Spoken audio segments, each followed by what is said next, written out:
میخوام تو رو با یه شاه کلید فوق‌العاده ارزشمند آشنات کنم که همه قفل‌های بسته زندگیت رو باز میکنه.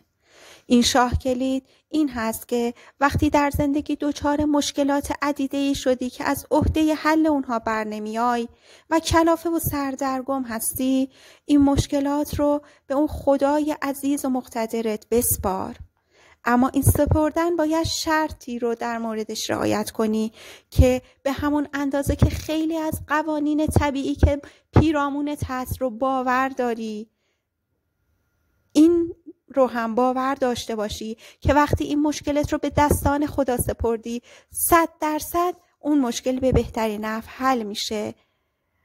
تو این رو پذیرفتی و این رو باور داری که وقتی روز میشه خورشید میاد وسط آسمون، وقتی که کلید برق رو بزنی چراغ روشن میشه، وقتی دستت رو روی قلبت بگذاری تپش قلبت رو احساس میکنی. خیلی از چیزهای طبیعی پیرامونت رو باور داری و هر روز اونها رو میبینی و لمس میکنی. اما باید این قدرت و انرژی نیروی برترت رو هم بهش ایمان و باور داشته باشی. ایمان و باورت باید در حدی باشه که شوق رسیدن به اون خواسته در تک تک سلولهای بدنت جاری شه و اون شادی و نشاطی که از رسیدن و برآورده شدن حاجتت به تو دست میده رو حس کنی و کاملا مطمئن باشی که اون خواسته تو برآورده شده.